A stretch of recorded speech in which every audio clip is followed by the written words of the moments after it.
my name is Elfreda Vaughan of Metta-morphics.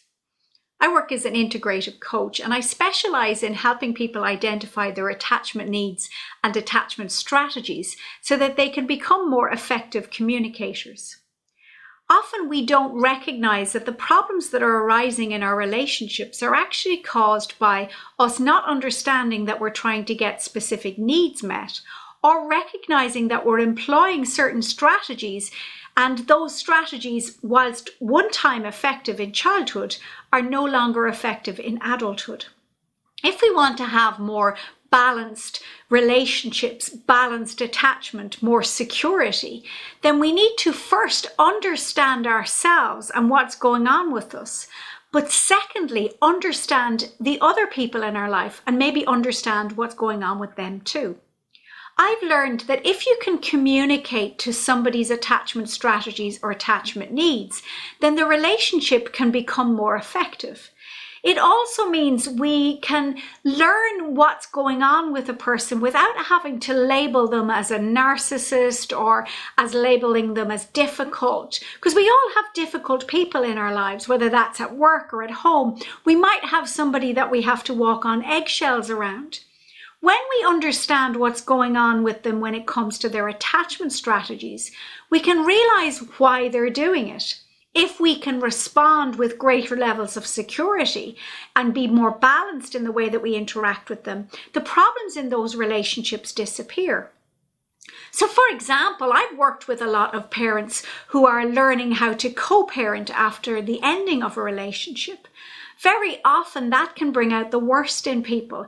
And if there is any tendency to be narcissistic, which are coercive or anxious attachment strategies, they definitely will surface then. What happens is, though, we often respond in a corresponding insecure attachment. So that might be that we meet somebody who's using a seductive or punitive attachment strategy or attachment pattern, and we respond with one that is either a compulsive compliance one, which is being very rigid about rules and having to do things in a particular way. We might become overly independent, which means that we don't allow them to offer help, or we resist from them. And so when this happens, our relationships fall into difficulty because we're not actually communicating with the person in front of us. What we're actually doing is communicating with our projection of what that person is, or our projection of what's happening in that relationship. These things are laid down in our childhood. If I grow up in an insecure environment, I may employ avoidant attachment strategies or coercive. Avoidant attachment strategies will often lead to people pleasing, to suppressing emotions, being very independent, being very rule bound, perhaps being inclined to withdraw when things get difficult.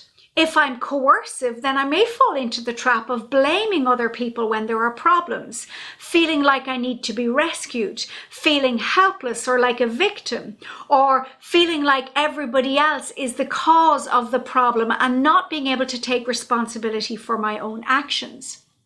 If we want to change these things, one of the things that's important is that we establish a secure, balanced base in the relationships that we're in.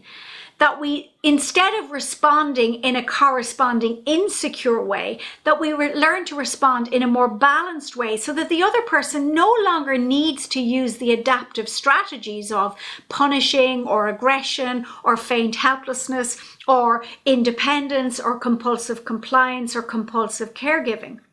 When we're balanced, we're able to see things in a much more nuanced way. We're able to recognize that we contribute to the problems in our relationships as well, that it's not just one-sided.